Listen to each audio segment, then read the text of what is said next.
Jim the Anvil Neidhart was one of wrestling's most unforgettable characters. With his loud laugh, wild energy, and bulldozer strength, he made a big name for himself during wrestling's golden age. He was half of the Hart Foundation, one of the most famous tag teams of all time, and fans loved his rough style and larger-than-life presence. But behind that tough exterior was a man slowly breaking down. What most people didn't see was how much damage Jim took over the years. Wrestling isn't just a show, it's a grind. The constant hits to the head, the brutal travel schedule, the painkillers, and the pressure to stay on top, it all adds up. And for Jim, it started catching up with him in a big way. In his later years, Jim began to struggle. His memory faded, his behavior changed, and eventually it became clear he was suffering from serious brain damage. It wasn't just bad luck or getting older. His brain had taken too much punishment. And it all came crashing down one morning when he lost his balance, fell, and hit his head.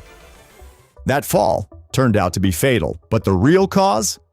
It went much deeper than just one accident. This video isn't just about the fall, it's about everything that led up to it. The warning signs, the pain behind the smile, and the silent battle Jim was fighting long before that tragic day. You're about to hear the full story of how a beloved wrestler's life was slowly torn apart by years of brain trauma, and how it could happen to others too. Before the bright lights and roaring crowds, Jim Neidhart was just a kid from California with raw talent and a drive to stand out. Born in 1955 in Tampa, Florida, and raised in Southern California, Jim quickly made a name for himself in high school sports. He wasn't just athletic, he was dominant. Shot put became his specialty, and he broke records that stood for years. His strength was natural, but it was his competitive spirit that set him apart. People noticed him not just for what he could lift or throw, but for how hard he pushed himself to win. After high school, Jim's athletic journey took a serious turn. He had his eyes set on football and wanted to make it to the NFL. And he nearly did. He got tryouts with major teams like the Oakland Raiders and Dallas Cowboys. Huge opportunities for a young athlete. But while his strength impressed coaches, something was missing. He couldn't quite secure a permanent spot, and just like that, the football dream started to fade. It could have ended there. Many athletes give up after one shot doesn't work out. But Jim wasn't built like most people. He needed a new path, something that would still let him use his strength, intensity, and love for competition. That's when fate stepped in, through wrestling. He packed up and moved north to Calgary, Canada, where he joined one of the toughest wrestling training camps in the world. Stu Hart's infamous dungeon wasn't for the faint of heart. It was grueling, painful, and legendary for turning out some of wrestling's greatest names.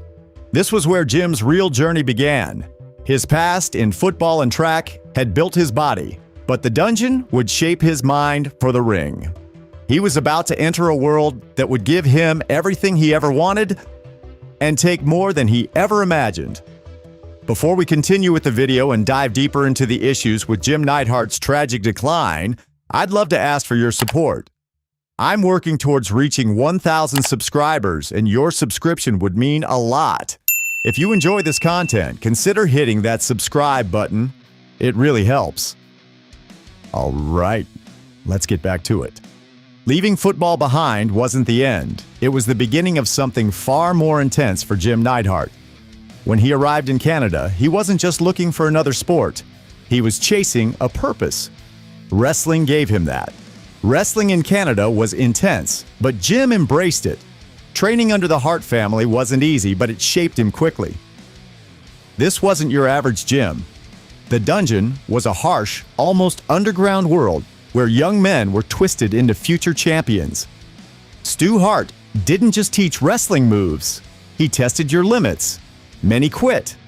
Jim didn't. He absorbed everything he could, turning his natural strength into real wrestling skill. This wasn't about showing off. It was about earning respect in a world where only the toughest made it. During this time, something else happened that changed Jim's life. He met Ellie Hart, one of Stu's daughters. Their connection grew quickly, and eventually they married. That wasn't just a personal move. It tied Jim to one of wrestling's most powerful families. The Harts weren't just known in Canada. They were royalty in the business. And now, Jim was part of that bloodline. He began wrestling for Stampede. Wrestling, Stu's promotion. The crowds there weren't huge, but they were loud, and they took wrestling seriously. Jim stood out with his wild energy and unpredictable style. It wasn't clean or technical, but it was exciting, and promoters noticed. Bigger organizations started to pay attention. When Jim finally got the call from the WWF, he was ready. He had put in the work, paid his dues, and knew what he was getting into. But no one could have predicted how fast he'd rise. The WWF was on fire in the 80s, and Jim entered the ring with something to prove. He wasn't there to be background noise. He was ready to leave a mark. His career was about to explode. When Jim Neidhart entered the WWF, the landscape of professional wrestling was changing fast. Characters were larger than life. Storylines were becoming more dramatic, and fans were looking for new heroes to cheer or boo. Jim didn't walk in as a solo act. The company had bigger plans for him, plans that would define the next chapter of his career. He was teamed with Bret Hart, a rising talent with a sharp mind for wrestling. Their styles couldn't have been more different. Bret was quiet and methodical, while Jim was loud and intense. But that contrast turned into chemistry. Together, they created something unforgettable. The Hart Foundation was born. Pink and black gear, sharp promos, and a mix of technical precision and brute force that fans hadn't seen before. At first, they played the villains, with Jimmy Hart shouting orders from ringside. They didn't care about cheers. They bent the rules, taunted their opponents, and walked away with victories by any means. But the more people watched them, the harder it was to boo them. They were just too good at what they did.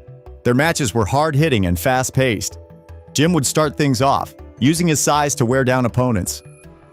Bret would tag in and pick them apart with precision. It was a formula that worked, and it brought them to the top. They captured the WWF Tag Team titles, a huge accomplishment. Was so in a division stacked with legendary teams. Their battles with the British Bulldogs, the Killer Bees, and Demolition became instant classics. Each match tested their ability to work as a unit, and they always delivered.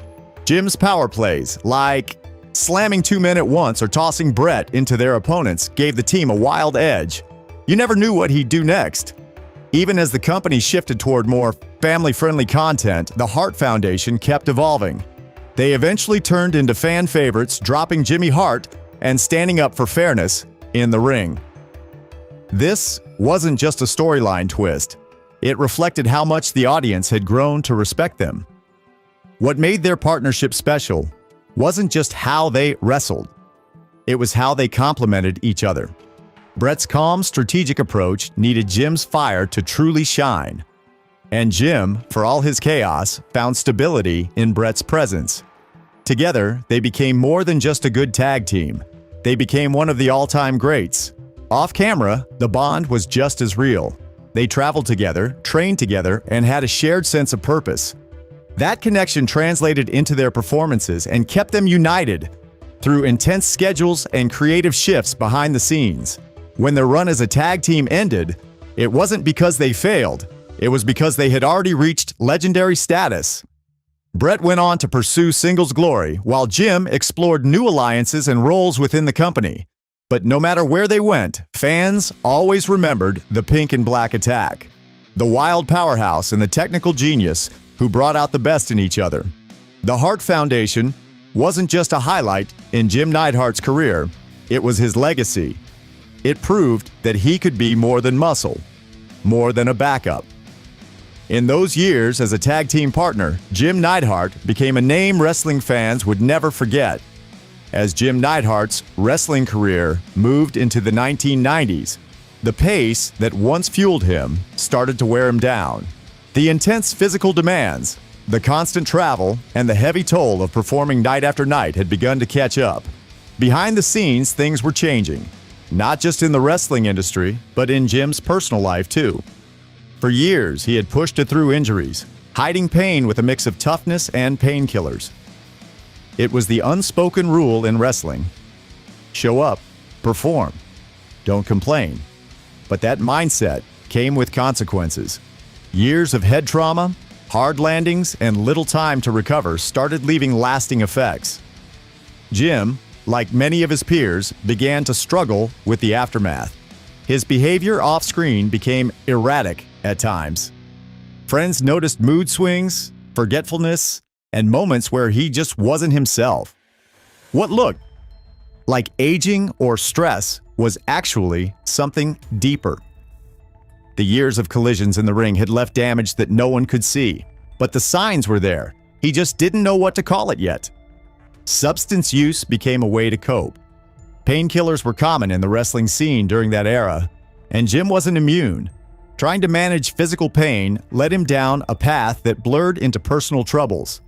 Legal issues followed, mostly related to drugs or minor incidents that made headlines and raised concerns.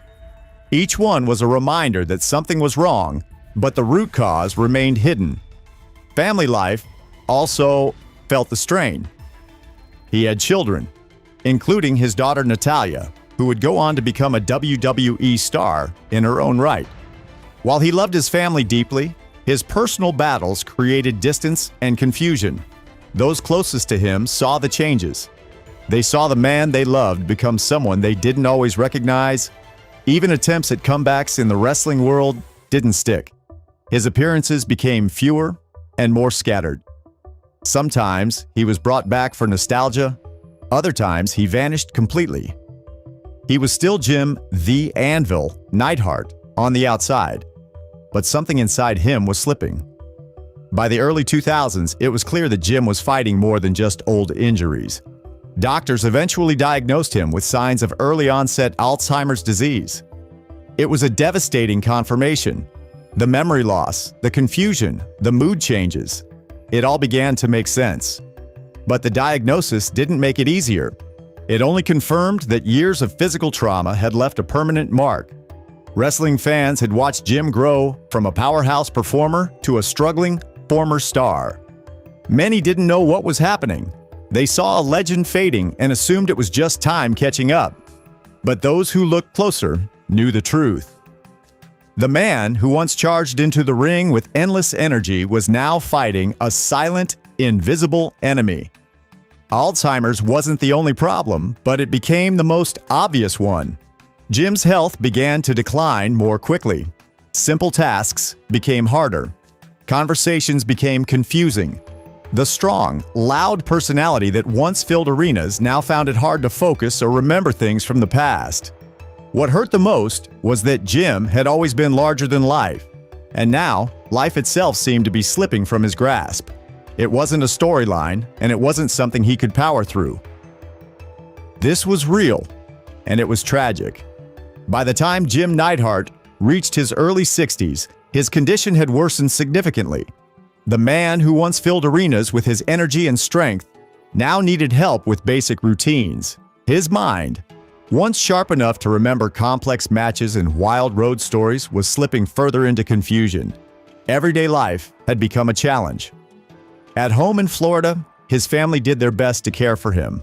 They supported him through the memory lapses, the unpredictable moods, and the increasing signs of cognitive decline.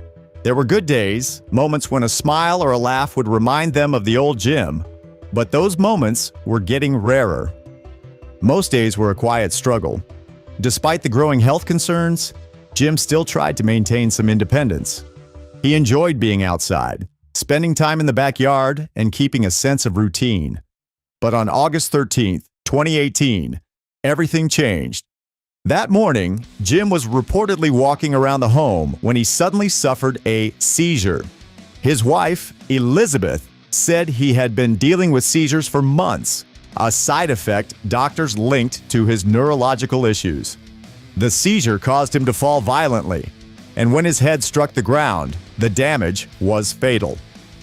Imagine watching someone you love fade away, knowing it all started with something they loved doing most. Emergency responders were called, but it was too late. Jim Neidhart was pronounced dead at the scene. He was only 63 years old. The news spread fast. Fellow wrestlers, fans, and organizations around the world reacted with shock and sadness. Social media lit up with tributes, memories, and reflections. Some shared clips of his best moments in the ring. Others focused on his warmth and humor behind the scenes. It was a heartbreaking reminder of just how fragile life can become, even for someone once considered unstoppable. Medical experts later confirmed that Jim's seizure disorder and deteriorating brain function likely played a direct role in his fall. While the cause of death was listed as head trauma, the truth went deeper. His brain had been suffering for years. The hits, the stress, the years of grinding through injuries, it had all taken a toll that could no longer be ignored. His passing was more than a tragic accident. It was a wake-up call for the wrestling industry. It highlighted the long-term dangers wrestlers face, especially those from an era where protection wasn't a priority. Jim's story joined a growing list of legends whose later years were marred by health problems linked to their time in the ring. What made it even harder to accept was the silence of it all. There were no lights, no cameras, no roaring crowd. Just a quiet morning that ended far too soon. Jim Neidhart's wrestling career left a permanent stamp on the industry, and his influence can still be felt today. While his in-ring moments are replayed and remembered, what truly stands out is the way he connected with both fans and fellow wrestlers. He wasn't just a performer, he was a presence. And even long after he stepped out of the ring, people kept talking about the Anvil. In tag team wrestling, Jim helped redefine what a powerhouse could be. He wasn't just the strong guy in the duo. He was someone who brought personality and unpredictability. His intensity pushed his teammates to perform better, especially Bret Hart. Their partnership showed that combining strength with strategy could create something special. Today's tag teams still follow that formula, balancing brute force with technical skill. Jim's charisma was another part of his lasting impact. Whether it was a promo backstage or a big entrance with the Hart Foundation, he always had a way of drawing attention. His laugh was unforgettable, his look was bold, and his energy was impossible to ignore. That kind of larger-than-life attitude became a model for future generations of wrestlers trying to stand out in a crowded field. Behind the scenes, Jim was also known for mentoring younger talent. He shared advice, helped people navigate the chaos of life on the road, and often reminded others to have fun with the job. Wrestling was serious business, but Jim never lost sight of the joy it brought. That spirit carried on through those he inspired, especially his daughter Natalya. Natalya became a star in her own right, and she often spoke about the lessons she learned from her father. Not just about wrestling, but about resilience and determination. Through her, Jim's name remained active in WWE even years after he had left the spotlight. His influence lived on in her performances, her attitude, and her pride in carrying the Hart family name forward. His induction into the WWE Hall of Fame as part of the Hart Foundation was more than just a career milestone. It was a moment of recognition for decades of hard work and unforgettable matches. It confirmed what fans already knew. Jim Neidhart mattered. He helped shape an era, and his contributions deserve to be honored. Even after his death, tributes continue. Wrestling documentaries, online highlight reels, and podcasts regularly include stories about Jim. Whether it's remembering a wild moment backstage or a legendary match in the ring, his name always sparks emotion, laughter, respect, even tears. That kind of legacy isn't built on titles alone. It's built on moments that people carry with them. Jim's story also opened conversations about the health of wrestlers after retirement. It reminded people that these performers are human, that behind the characters are real bodies, real minds, and real pain. His journey became part of a much-needed shift toward better care and awareness in the wrestling world. Jim Neidhart may be gone, but his impact is far from over. Most athletes are remembered for either their greatness or their downfall, but rarely both. Jim Neidhart's story stands out because it carries both sides, glory and heartbreak. He was more than just a wrestler with a loud laugh and explosive style. He was a man full of contradictions. Tough in the ring, but soft with those he loved. Wild on TV, yet thoughtful behind closed doors. He played the role of the Anvil so well that many forgot there was a real person underneath the character. One who struggled, cared deeply, and left a lasting impression on almost everyone he met. But here's something most people don't know. Before wrestling ever came into the picture, Jim trained with Olympic-level athletes. His strength and shot put wasn't just good for high school trophies. He was scouted for the U.S. Olympic team during his teenage years. That's how elite his athletic talent was. He could have gone down an entirely different path, maybe even as an Olympic medalist. But fate took him north into the world of pro wrestling. And that decision changed everything, not just for him, but for fans around the world. And now, with everything you've learned, his rise, his fall, his battles, and his legacy, it's clear that Jim Neidhart's story is one worth remembering. Not just for what happened in the ring, but for what happened after the lights went out. His life reminds us that behind every wrestling persona is a human being with dreams, flaws, and a heart that beats just like ours. So here's a question for you. After hearing Jim's story, do you think enough is being done to protect athletes from the long-term effects of head trauma? I'd love to hear your thoughts in the comments. And if this video gave you a new perspective on someone you thought you knew, or introduced you to a wrestling legend for the first time, please consider supporting the channel. I'm working toward hitting 1,000 subscribers, and every like, comment, and subscribe helps a ton. If you enjoy stories that dive deeper and reveal the truth behind the spotlight, make sure you stick around. Thanks for watching, and remember, every legend has a story worth telling. Jim Neidhart just happened to end too soon.